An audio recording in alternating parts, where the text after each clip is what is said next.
Hello दोस्तों, नवल पाठशाला में आपका स्वागत है। मैं आज आपको सेशनल वर्क डायरी जो हमारे बीएड सेकेंड ईयर है उसका जो पेपर 8 है उसके बारे में मैं आपको बताऊंगा। तो इसमें आपको सेशनल वर्क डायरी आपको लिखना है। ऊपर सर्वप्रथम आपको सेशनल वर्क लिखना है, फिर आपको बीएड सेकेंड ईयर लिखना है, फिर आपको पेपर 8 लिखना है, फिर आपको पेपर का नाम लिखना है एवं सौंदर्य। इसमें आप लोग नीचे लिखेंगे आर्ट एंड ब्यूटी, नीचे आपको लिखना है सत्रीय कार्य। तो इसी प्रकार से आपको अपना पहला पेपर यानी जो सेशनल वर्क डायरी है उसमें आपको इसी प्रकार से फिलअप करना है जिस प्रकार से मैंने किया है। तो आप लोग देख सकते हैं कि इसी प्रकार से एंट्री फिलअप होनी चाहिए जिस प्रकार से मैंने की है। फिर हम आगे की ओर देखेंगे। आगे हम रूपरेखा बनाते हुए, पर्सन लिखते हुए आगे हम अपना टॉपिक स्टार्ट करेंगे। टॉपिक का नाम है कला एवं सौंदर्य, जिसमें हम पहला पर्सन लिखेंगे। कला शिक्षण के महत्व एवं उद्देश्य पर रूपरेखा बनाते हुए व्याख्या कीजिए। तो ये हमारा पहला पर्सन हो जाएगा। पहला पर्सन देने के बाद हम रूपरेखा बनाएंगे जिसके अकॉर्डिंग हमें रूपरेखा बनाते हुए लिखना है, और इसी प्रकार से हम आगे विस्तार करते हुए समझाएंगे। तो पहले हम रूपरेखा लिखेंगे। रूपरेखा में हम पहला पॉइंट लिखेंगे प्रस्तावना यानी इंट्रोडक्शन। दूसरा हमारी रूपरेखा है कला शिक्षण का अर्थ। तीसरी हमारी रूपरेखा का नाम है शिक्षण में शिक्षा में कला का स्थान। चौथी हमारी रूपरेखा है कला शिक्षण की परिभाषाएं। पांचवी हमारी रूपरेखा है कला शिक्षण की विशेषताएं। छठी हमारी रूपरेखा है कला शिक्षण के उद्देश्य। सातवीं हमारी रूपरेखा है कला शिक्षण की विधियां। आठवीं हमारी रूपरेखा है कला शिक्षण के विभिन्न क्षेत्र। नवीं हमारी रूपरेखा है कला शिक्षण का महत्व। 10वीं हमारी रूपरेखा है संदर्भ ग्रंथ सूची। 11वीं हमारी रूपरेखा है उपसंहार।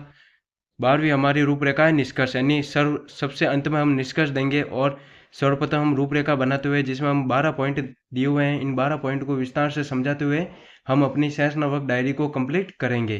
तो आप लोग देख सकते हैं कि किस प्रकार से मैंने अपनी सेशनल वर्क डायरी सत्रीय कार्य में किस प्रकार से टॉपिक बनाते हुए रूपरेखा बनाते हुए लिखा है। आपको इसी प्रकार से रूपरेखा बनाते हुए अपनी सेशनल वर्क डायरी को कंप्लीट करना है।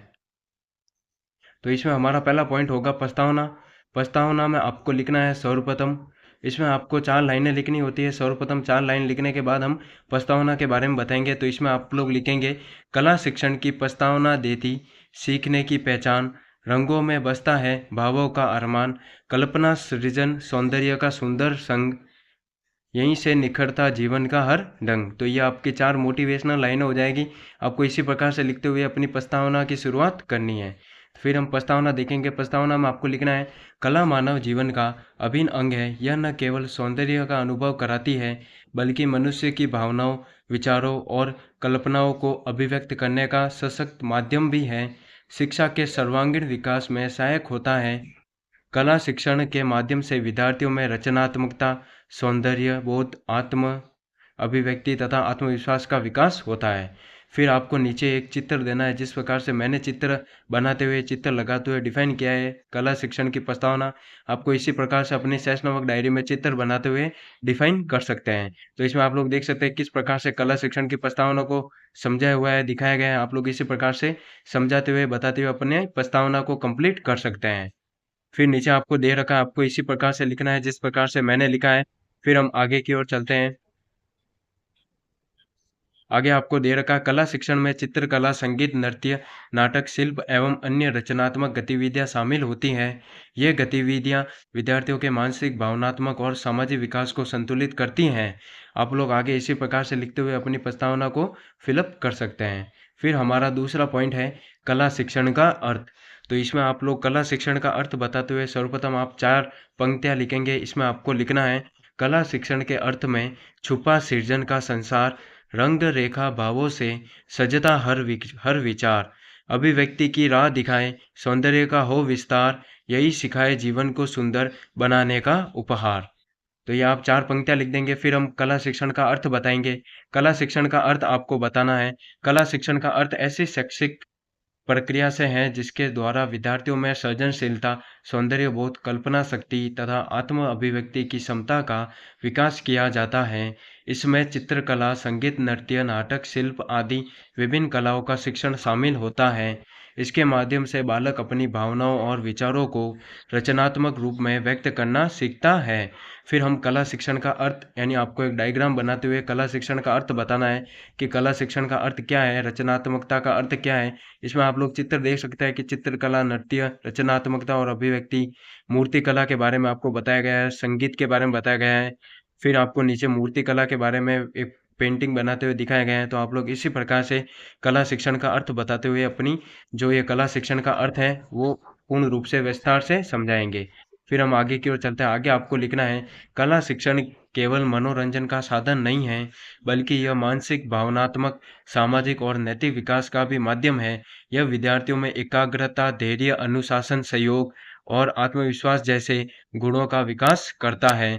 फिर हम नीचे एक फ्लो चार्ट बनाएंगे। फ्लो चार्ट बनाते हुए आपको डिफाइन किया गया है कला शिक्षण, फिर सर्जन, फिर कल्पना, सौंदर्य, फिर भाव, फिर मन, फिर संपूर्ण विकास। यानी कला शिक्षण किस प्रकार से हमारे दैनिक जीवन में यूज होता है उसके बारे में एक छोटा सा फ्लो चार्ट बनाया गया है। फिर हम तीसरा पॉइंट देखेंगे, यानी तीसरी हमारी रूपरेखा का नाम है शिक्षा में कला का स्थान। तो इसमें आपको कला का स्थान बताना है। तो इसमें हम बताएंगे, शिक्षा में कला का स्थान अत्यंत महत्वपूर्ण है। कला विद्यार्थियों की रचनात्मकता को बढ़ाती है और उनकी कल्पना शक्ति का विकास करती है। चित्रकला, संगीत, नृत्य, नाट्य एवं शिल्प जैसी गतिविधियां बच्चों के मानसिक और भावनात्मक विकास में सहायक होती हैं। इसके मुख्य बिंदु निम्नलिखित हैं। तो इसमें आप लोग बिंदु बनाते हुए लिखेंगे, कला से सौंदर्य बोध विकसित होता है, यह हमारा पहला बिंदु हो जाएगा। दूसरा हमारा बिंदु है, यह मानसिक संतुलन बनाए रखने में सहायक है। तीसरा हमारा बिंदु है, कला शिक्षा एकाग्रता और स्मरण शक्ति बढ़ाती है। चौथा हमारा बिंदु है, कला शिक्षा आत्मविश्वास में वृद्धि करती है। पांचवा हमारा बिंदु है, कला शिक्षा अनुशासन और धैर्य का विकास करती है। छठा हमारा बिंदु है, सामाजिक और सांस्कृतिक विकास में सहायक है। सातवां हमारा बिंदु है, शिक्षा को रोचक और आनंददायक बनाती है। आठवां हमारा बिंदु है, व्यक्तित्व का सर्वांगीण विकास करती है। तो ये आपके बिंदु हो जाएंगे जो हमें कला में, शिक्षा में कला का स्थान, उसके बारे में बिंदु दे रखे हैं। तो आपको इसी प्रकार से लिखना है जिस प्रकार से इंटर जिस प्रकार से शेषनावक डायरी में लिखा गया है। तो फिर आपको आगे लिखना है। आगे आप लोग 4 पंक्तियाँ लिखेंगे शिक्षा में कला के स्थान से संबंधित। तो इसमें आपको लिखना है, शिक्षा में कला का स्थान सबसे ऊंचा मान, रंग रेखा से सजता ज्ञान का जहान, सृजन सौंदर्य भावों की पहचान, यहीं से निखरता जीवन महान। तो ये आपको 4 पंक्तियाँ लिखनी है कला के स्थान में। फिर हम नीचे देखेंगे, शिक्षा में कला का स्थान आपको दे रखा है। तो इसमें आपको लिखना है, चिंतन सौंदर्य और संस्कृति का समन्वय। यानी चिंतन सौंदर्य संस्कृति का समन्वय किस प्रकार से बताया गया है शिक्षा में, इसमें आपको डिफाइन किया गया है। और नीचे आपको दे रखा, कला करती जीवन को रचनात्मकता और समृद्ध। तो ये आपको चित्र बनाते हुए आप या फिर चित्र बनाते हुए या फिर चित्र दिखाते हुए आप अपनी सहज नामक डायरी को कंप्लीट कर सकते हैं। नीचे आपको एक छोटा सा फ्लो चार्ट देना है, फ्लो चार्ट दिया गया है, जिस प्रकार मैंने लिखा है उसी प्रकार से आपको लोग लिख सकते हैं। इसमें आप लोग लिखना है शिक्षा, फिर आपको आगे दे रखा है कला, फिर दे रखा है सृजन, फिर आपको भाव, फिर सौंदर्य, फिर संतुलन, फिर आत्मविश्वास, फिर संपूर्ण विकास। तो आपको शिक्षा किस प्रकार से प्राप्त होती है उसके बारे में आपको एक छोटा सा फ्लो चार्ट दे रखा है और ऊपर चित्र बताया गया है। आप लोग इसी प्रकार से चित्र बताते हुए अपनी सेशनल वर्क डायरी को कंप्लीट कर सकते हैं। फिर हमारा चौथा पॉइंट है कला शिक्षण की परिभाषाएं। तो कला शिक्षण की परिभाषाओं में हमारी पहली परिभाषा है सामान्य परिभाषा। तो इसमें हम लोग पहली ही परिभाषा, सामान्य परिभाषा में लिखेंगे, कला शिक्षण वह शैक्षिक प्रक्रिया है जिसके द्वारा विद्यार्थियों में सृजनशीलता, सौंदर्य बोध, कल्पना शक्ति तथा आत्म अभिव्यक्ति की क्षमता का विकास किया जाता है। तो इसमें आप लोग पहली परिभाषा लिख देंगे। फिर हमारी दूसरी परिभाषा है, एनसीईआरटी के अनुसार कला शिक्षण वह माध्यम है जिसके द्वारा बालक चित्र, संगीत, नृत्य, नाट्य एवं शिल्प के द्वारा अपने भावों और विचारों को व्यक्त करता है।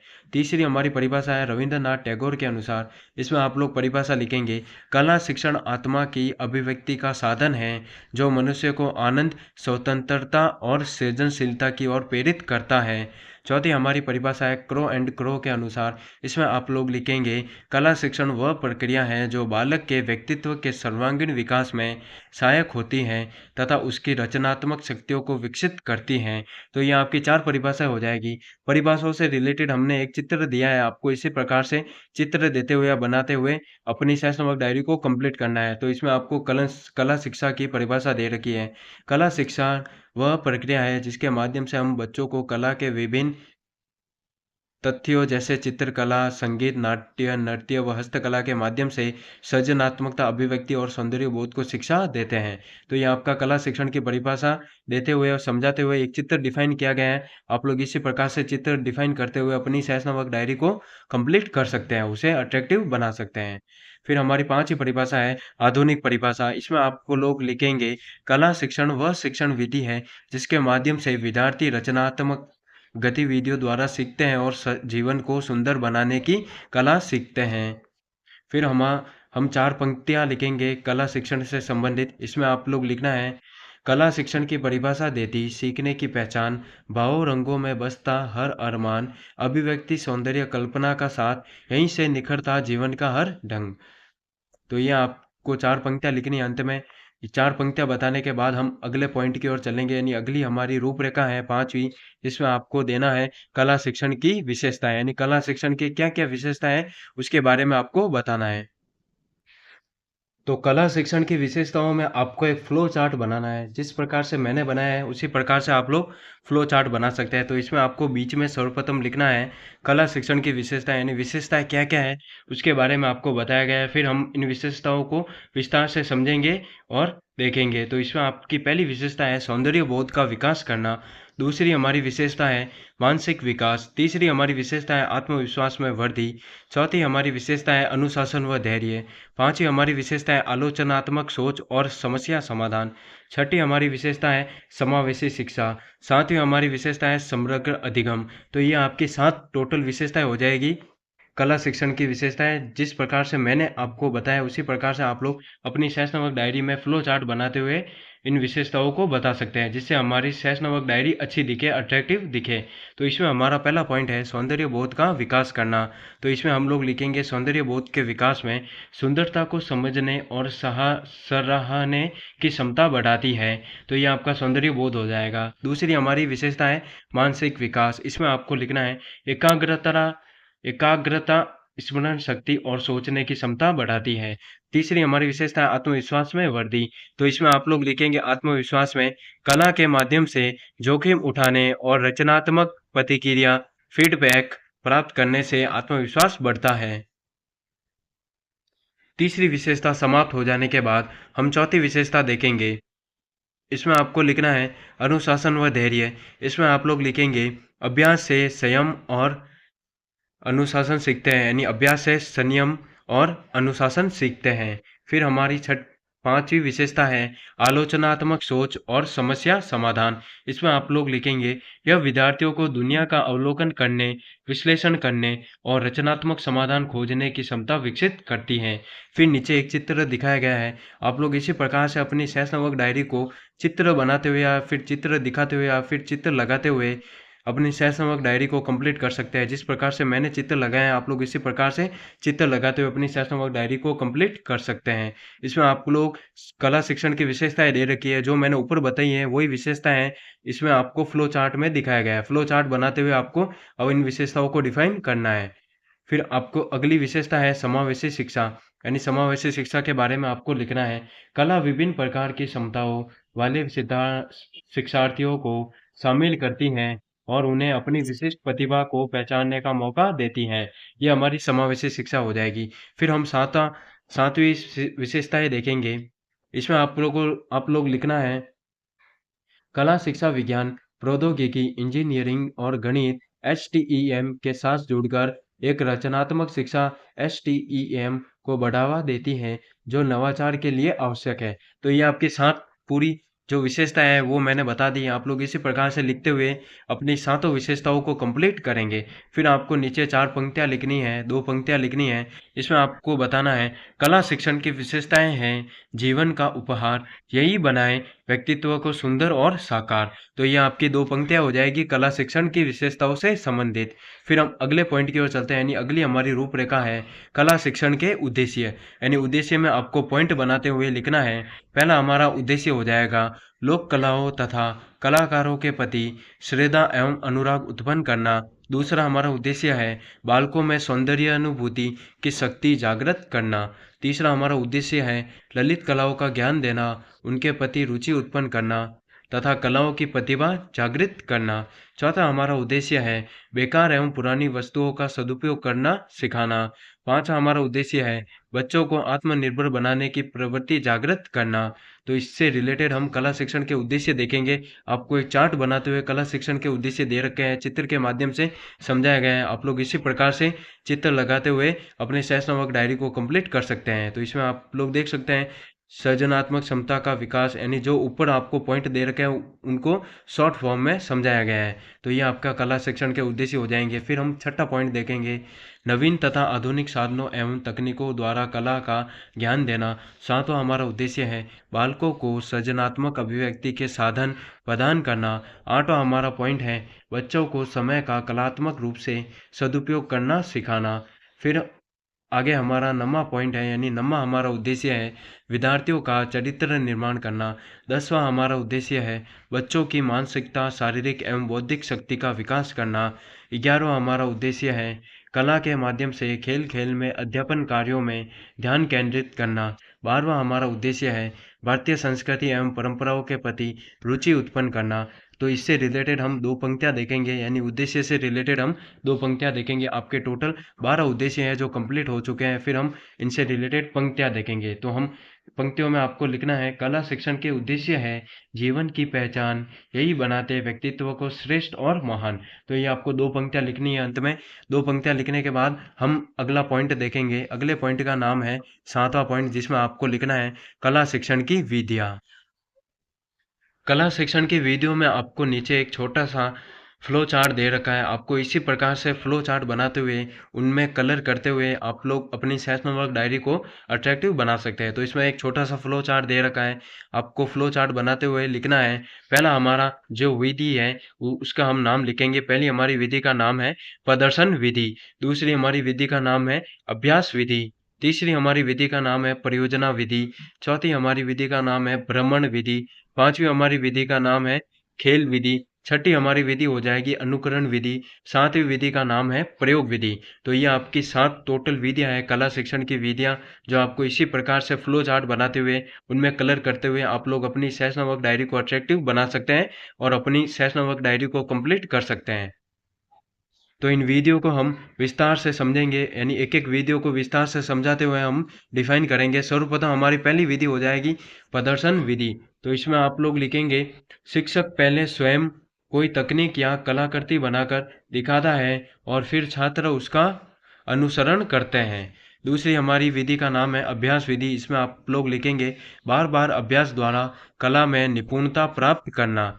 तीसरी हमारी विधि का नाम है परियोजना विधि। इसमें आप लोग लिखेंगे यह समूह कार्य या लंबी अवधि के कार्यों के लिए उपयुक्त है जहां छात्र किसी विषय पर मिलकर काम करते हैं।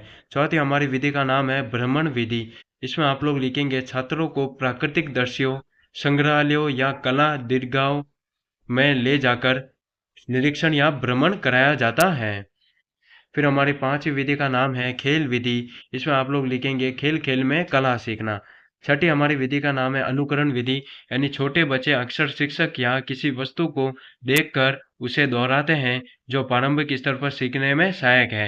यानी इसमें अनुकरण यानी नकल होती है, यानी जिस प्रकार टीचर पढ़ाता है उसी प्रकार बालक सीखकर पढ़ते हैं। तो इसमें आप लोग लिखेंगे कला शिक्षण की विधियाँ, यानी कला शिक्षण की विधियों के बारे में ऊपर बताया गया है और नीचे आपको चित्र दिखाया गया है। इसमें कौन कौन सी कला शिक्षण की विधियाँ उनके बारे में आपको पूर्ण रूप से बताया गया है। तो आप लोग चित्र दिखाते हुए अपनी सहज नामक डायरी को कंप्लीट कर सकते हैं। फिर आगे हम देखेंगे प्रयोग विधि, नए नए प्रयोग करना, यानी नए नए प्रयोग द्वारा इन विधियों को समझना।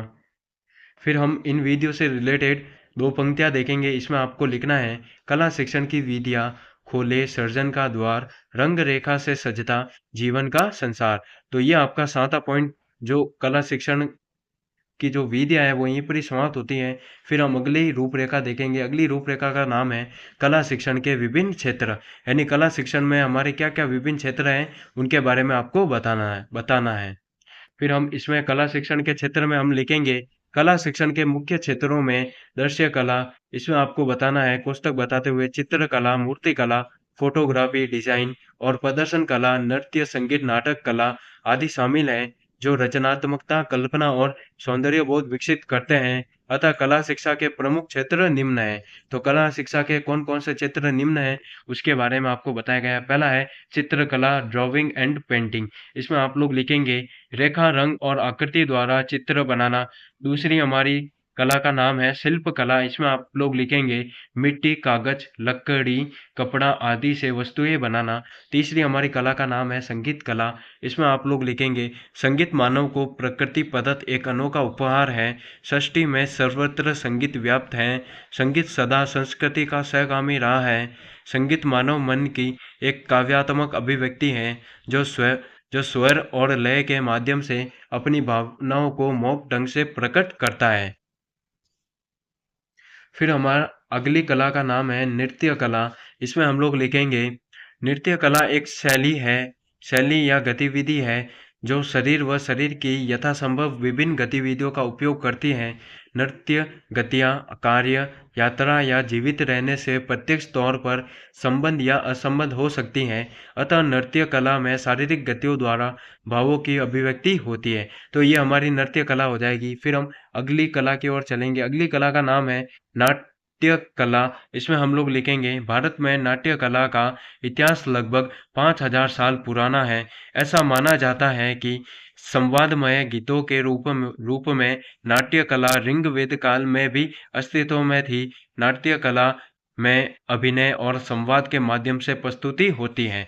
तो इसमें आपको एक चित्र दिखाया गया है साइड में, जिसमें दे रखा है कला शिक्षण के विभिन्न क्षेत्र, यानी कला शिक्षण के कौन कौन से क्षेत्र हैं उसके बारे में आपको चित्र दिया गया है। आप लोग इसी प्रकार से चित्र दिखाते हुए अपनी सेशनल वर्क डायरी को कंप्लीट कर सकते हैं और उसे पूर्ण रूप से पढ़ सकते हैं और पूर्ण रूप से उसे कंप्लीट कर सकते हैं। फिर हम अगली कला की ओर चलते हैं। अगली कला का नाम है स्थापत्य कला।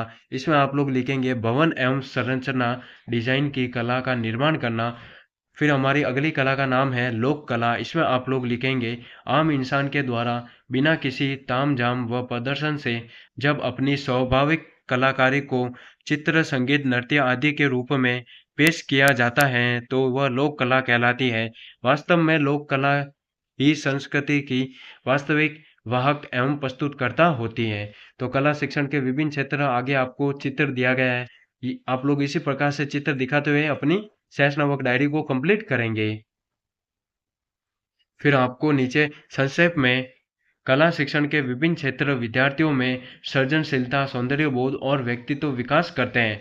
यानी छोटा सा हमें संक्षेप दे रखा है, इसके बारे में आपको लिखना है। फिर हम 4 पंक्तियां लिखेंगे कला शिक्षण के विभिन्न क्षेत्र से संबंधित। तो इसमें आपको लिखना है कला शिक्षण के विभिन्न क्षेत्र देते सपनों को उड़ान, रंगों सुरों भावों से बनता नया जहान, चित्र शिल्प नृत्य नाट्य का मधुर संग, इन्हीं से संवरता जीवन का हर रंग। नीचे आपको एक छोटा सा फ्लो चार्ट दे रखा है, यानी कला शिक्षण के कौन कौन से क्षेत्र हैं उसके बारे में आपको बताया गया है। पहला क्षेत्र है चित्रकला, दूसरा है शिल्प कला, संगीत कला, नृत्य कला, नाट्य कला, हस्तकला, स्थापत्य कला, लोक कला और डिजिटल कला। तो ये आपके कला शिक्षण के क्षेत्र हो जाएंगे। फिर हम आगे की ओर चलते हैं। आगे हमारा अगली रूपरेखा है कला शिक्षण का महत्व। 9वीं हमारी रूपरेखा का नाम है कला शिक्षण का महत्व। इसमें आप लोग महत्व बताते हुए विस्तार से समझाएंगे। पहले हमें पॉइंट बनाते हुए दे रखा है, महत्व के बारे में दिखाया गया है। तो इसमें आप लोग लिखेंगे कला बालकों के मानसिक विकास व शिक्षण का मूल आधार सिद्ध होता है तथा यह उनके समक्ष उच्च कोटि के धार्मिक आदर्शों को प्रस्तुत करता है। दूसरा हमारा महत्व है कला शिक्षण के द्वारा बालकों के उद्देश्यहीन भावनाओं को एक नया मोड़ दिया जा सकता है।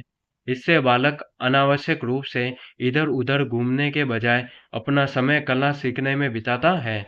तीसरा हमारा महत्व है कला शिक्षण से प्राचीन संस्कृति भंडारों का ज्ञान छात्रों को हो जाता है। साथ ही हस्त कौशल एवं सूक्ष्म निरीक्षण में बालक कुशल हो जाता है। फिर मैं नीचे कला शिक्षण के महत्व क्या-क्या है उसके बारे में एक चित्र दिखाया गया है। आप लोग इसी प्रकार से चित्र दिखाते हुए अपनी सहज नमक डायरी को अट्रैक्टिव बना सकते हैं और उसे पूर्ण रूप से व्यवस्थित कर सकते हैं और पूर्ण रूप से उसे भर सकते हैं। इसमें आपको कला शिक्षण के महत्व दे रखे हैं, पॉइंट बनाते हुए आपको लिखना है और कला शिक्षण यानी आपको आगे हस्तकला का चित्र भी दे रखा है, जिसमें आपको एक मटका बनाया हुआ दिखाया जा रहा है। तो नीचे आपको दे रखा है कला शिक्षण से होता सर्वांगीण विकास। चौथा हमारा महत्व है छात्रों को कला शिक्षण से स्वतंत्र विकास प्राप्ति के लिए कार्य क्षेत्र प्रस्तुत होता है। वह रचनात्मक कृतियों की रचना करना सीख जाता है। शिक्षक भी रचनात्मक कृतियों को सिखाते हुए कुछ नई कृतियों की जानकारी सीख लेता है। तो इसमें आपको 5वां पॉइंट आगे लिखना है। छात्रों में कला शिक्षण से सृजनात्मक क्षमता का विकास होता है। वह नई-नई कलाओं को सीखता है, जिससे स्वयं भी कुछ नई कलाकृतियों को बनाता है। छठा हमारा महत्व है कला शिक्षण से बच्चों के व्यक्तित्व का पूर्ण विकास होता है, क्योंकि शिक्षा का उद्देश्य है बालकों का सर्वांगीण विकास करना, अतः कला शिक्षण इसमें सहायता करता है। सातवां हमारा पॉइंट है कला शिक्षण से बच्चों की प्रतिभा का विकास होता है। शिक्षक भी कला शिक्षण से उचित सूझबूझ व्यक्तित्व प्राप्त करता है। नीचे आपको कला शिक्षण के बारे में बताया गया है, जिस प्रकार बच्चों ने अलग-अलग कला शिक्षण का प्रदर्शन करते हुए अलग-अलग चित्र प्रतियोगिता में भाग लिया है, उसके बारे में आपको एक चित्र दिखाया गया है। फिर हम नीचे 4 पंक्तियाँ लिखेंगे कला शिक्षण से रिलेटेड। इसमें आपको पंक्तियों में लिखना है, कला शिक्षण के महत्व से निखरा हर विचार, रंग सुर भावों से सजा संसार, सृजन सौंदर्य आत्मविश्वास का मेल, इन्हीं से बनता जीवन का सफल खेल। तो ये आपकी 4 पंक्तियाँ हो जाएगी और 9वां पॉइंट आपका यहीं पर ही समाप्त होता है। फिर हम 10वां पॉइंट देखेंगे। 10वें पॉइंट में आपको लिखना है यानी 10वीं रूपरेखा हमारी है संदर्भ ग्रंथ सूची। इसमें आप लोग संदर्भ ग्रंथ सूची बनाते हुए लिखेंगे। पहली हमारी संदर्भ ग्रंथ सूची का नाम है NCERT। इसमें आप लोग लिखेंगे कला शिक्षा पाठ्य पुस्तकें न्यू दिल्ली। दूसरी हमारी सूची है शिक्षा मंत्रालय भारत सरकार। इसमें आपको लिखना है राष्ट्रीय शिक्षा नीति 2020 न्यू दिल्ली। तीसरी हमारी ग्रंथ सूची का नाम है शुक्ला राम प्रसाद। इसमें आप लोग लिखेंगे शिक्षा में कला का महत्व साहित्य भवन आगरा। चौथी हमारी ग्रंथ सूची का नाम है कला शिक्षा की परिभाषा और महत्व। इसमें आपको एक वेबसाइट का नाम दे रखा है study.com। पांचवा हमारी ग्रंथ सूची का नाम है ओपन रिसोर्स। इसमें आपको लिखना है यानी ओपन रिसोर्स में आपको लिखना है कला का परिचय introduction to art design context and meaning open text book library. तो ये आपका ओपन रिसोर्स ग्रंथ सूची हो जाएगी। नीचे आपको कला शिक्षण की ग्रंथ सूची का चित्र दिया गया है यानी इसमें आपको कौन कौन सी ग्रंथ सूची के बारे में बताया गया है वो चित्र दिखाया गया है। आप लोग इसी प्रकार से चित्र दिखाते हुए अपनी सहज डायरी को कंप्लीट कर सकते हैं। फिर हमारी अगली ग्रंथ सूची का नाम है मित्तल जगदीश प्रसाद। इसमें आपको लिखना है कला शिक्षण के सिद्धांत एवं विधियाँ विनोद पुस्तक मंदिर आगरा। ये आपकी टोटल 6 ग्रंथ सूचियाँ हो जाएगी जो हमने आपको सहज डायरी में दिखाई है। फिर हम इससे रिलेटेड ग्रंथ सूची से रिलेटेड 4 पंक्तियाँ लिखेंगे। इसमें आपको लिखना है कला शिक्षण की संदर्भ ग्रंथ सूची है विद्या का आधार, यही बनाए भविष्य को उज्जवल और साकार। पुस्तकों से रोशन होता है जीवन का जहान, यहीं से संवरता है शिक्षा का असली ज्ञान। तो ये आपकी 4 पंक्तियाँ हो जाएगी। जिस प्रकार से मैंने डिफाइन किया आप लोग इसी प्रकार से अपनी सहज डायरी को डिफाइन करते हुए लिख सकते हैं और अपनी सहज डायरी को पूर्ण रूप से कंप्लीट कर सकते हैं। फिर हम अगली रूपरेखा की ओर चलते हैं। अगली रूपरेखा का नाम है उपसंहार। इसमें आप लोग लिखेंगे अंततः कहा जा सकता है कि कला शिक्षण शिक्षा का एक अत्यंत महत्वपूर्ण अंग है। यह विद्यार्थियों के मानसिक भावनात्मक सामाजिक और नैतिक विकास में महत्वपूर्ण भूमिका निभाता है। आगे आपको लिखना है कला शिक्षण से सृजनशीलता सौंदर्य बोध आत्मविश्वास और व्यक्तित्व का सर्वांगीण विकास होता है। इसके माध्यम से विद्यार्थी अपनी भावनाओं और विचारों को रचनात्मक रूप से व्यक्त करना सीखते हैं। तो ये आपका उपसार हो जाएगा। जिस प्रकार से मैंने आपको उपसार बताया है उसी प्रकार से आप अपनी सहज डायरी में उपसार बताते हुए लिखेंगे। फिर आपको आगे कला सेक्शन के उपसहार के बारे में एक चित्र दिखाया गया है, यानी उपसहार के बारे में पूर्ण रूप से बताया गया है। आपको इसी प्रकार से चित्र बनाते हुए या फिर चित्र दर्शाते हुए अपनी सहज नमक डायरी को पूर्ण रूप से कंप्लीट करना है। फिर हम उपसहार में आगे देखेंगे। आपको उपसहार में लिखना है, आज के तनावपूर्ण जीवन में कला शिक्षण मानसिक संतुलन बनाए रखने में भी सहायक है। यह न केवल शिक्षा को रोचक और आनंददायक बनाता है, बल्कि हमारी संस्कृति और परंपराओं के संरक्षण में भी योगदान देता है। इसलिए आधुनिक शिक्षा प्रणाली में कला शिक्षण को उचित और आवश्यक स्थान दिया जाना चाहिए। तो ये आपका उपसहार पूर्ण रूप से कंप्लीट हो जाता है। फिर हम उपसहार से रिलेटेड 2 पंक्तियाँ देखेंगे, जिसमें आपको लिखना है, कला शिक्षण के उपसहार है विकास की पहचान, यही बनाते जीवन को श्रेष्ठ और महान। तो ये आपका पूर्ण रूप से उपसहार कंप्लीट हो चुका है। फिर हम अगली रूपरेखा देखेंगे। अगली रूपरेखा हमारी लास्ट रूपरेखा होगी, जिसमें आपको निष्कर्ष दे रखा है, यानी कला शिक्षण के बारे में, यानी कला शिक्षण के क्या-क्या निष्कर्ष है उसके बारे में आपको बताना है। तो इसमें हम लोग देखेंगे, अंततः निष्कर्ष में कहा जा सकता है कि शिक्षा को एक क्षेत्र में कला का काफ़ी महत्वपूर्ण स्थान है। इन दोनों का परस्पर संबंध भी काफ़ी गहरा है, क्योंकि कला शिक्षा का एक माध्यम तथा साधन है। मनुष्य का सामाजिक प्राणी बनने में शिक्षा का गहरा योगदान देने वाली कला मानव जीवन के तीनों पक्षों, ज्ञानात्मक, भावात्मक तथा क्रियात्मक को विकसित करने में सहायता प्रदान करती है। तो ये आपका निष्कर्ष हो जाएगा। निष्कर्ष में आपको यही लिखना है जिस प्रकार से मैंने लिखा है। फिर कला शिक्षण के निष्कर्ष नीचे आपको दे रखे हैं।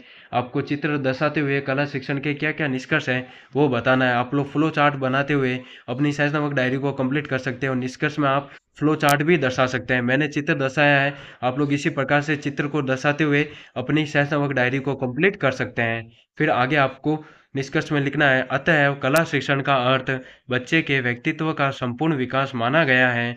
आधुनिक समय में कला जीवन को अनिवार्य अंग बन चुकी है। अतएव जीवन की प्रत्येक क्रिया ही कला है, क्योंकि कला को जीवन में पृथक करना संभव नहीं है, इसलिए इसकी ज़रूरत भी बहुत है। तो ये आपका पूर्ण रूप से निष्कर्ष यहीं पर ही कंप्लीट होता है। फिर हम निष्कर्ष से रिलेटेड 4 पंक्तियाँ देखेंगे। इन 4 पंक्तियों में आपको लिखना है, कला शिक्षण के निष्कर्ष ने सिखाया जीवन का गान, रंगों में बसता है सपनों का आसमान, संस्कारों की राह दिखाए जीवन को दे आकार, क्योंकि कला शिक्षण से मानव बनता है सच्चा इंसान। तो ये आपका निष्कर्ष पूर्ण रूप से कंप्लीट हो जाएगा। फिर अंत में सेशनल वर्क कंप्लीट, सत्रीय कार्य समाप्त लिखते हुए हम ये 8वां पेपर पूर्ण रूप से कंप्लीट करते हैं, यानी आपका ये जो सत्रीय कार्य पेपर 8 है पूर्ण रूप से कंप्लीट हो जाता है। अच्छा, तो दोस्तों आपको ये वीडियो कैसी लगी बताना, लाइक करना, कमेंट करना, और इसी प्रकार की वीडियो पाने के लिए आप चैनल को सब्सक्राइब कीजिए, शेयर कीजिए, ताकि ज़्यादा से ज़्यादा लोग इस बीएड इंटर्नशिप के बारे में फ़ायदा उठा सकें और इसका लाभ ले सकें। और आपको ये जो इंटर्नशिप डायरियाँ हैं, जो सेशन वर्क डायरी है, सघन पाठ योजना है, आपको ये सारी वीडियो चाहिए तो आप मेरी प्लेलिस्ट में जाकर भी चेकआउट कर सकते हैं। तो आपको ये वीडियो कैसी लगी बताना, लाइक करना, कमेंट करना। तो आप लोग देख सकते हैं कि मैंने अपनी सेशन वर्क डायरी को किस प्रकार से फिलअप किया है। आप लोग इसी प्रकार से फिलअप करते हुए अपनी सेशन वर्क डायरी को दिखा सकते हैं और उसे पूर्ण रूप से बना सकते हैं। जिस प्रकार से मैंने बनाया है, चित्र बनाते हुए, फ्लो चार्ट दिखाते हुए, आप लोग इसी प्रकार से अपनी सेशन वर्क डायरी को कंप्लीट कर सकते हैं। फ्लो चार्ट आपको ज़रूर बनाना है, जिससे हमारी सेशन वर्क डायरी अच्छी दिखे और हमें अच्छा कार्य करने को मिले। और कला शिक्षण के उद्देश्य किस प्रकार से उद्देश्य दिए गए हैं, किस प्रकार से मैंने बीच-बीच में पंक्तियाँ दी हैं, यानी उसको किस प्रकार से समझाते हुए, परिभाषा बताते हुए किस प्रकार से मैंने डिफ़ाइन किया है, कला शिक्षण की विशेषताएँ किस प्रकार से बताई हैं, आपको इसी प्रकार से अपनी सेशन वर्क डायरी को कंप्लीट करना है और पूर्ण रूप से बताना है। और अब मैंने शुरुआत किस प्रकार से की है, यानी किस प्रकार से रूपरेखा बनाई है, प्रश्न किस प्रकार से दिए हैं, बीएड सेकंड ईयर कौन-सा पेपर है, आपको इसी प्रकार से डिफ़ाइन करते हुए अपनी सेशनल वर्क डायरी को कंप्लीट करना है। अच्छा, तो दोस्तों आपकी ये वीडियो यहीं पर ही समाप्त होती है। बताना, लाइक करना, कमेंट करना एंड शेयर करना। Thank you, have a nice day.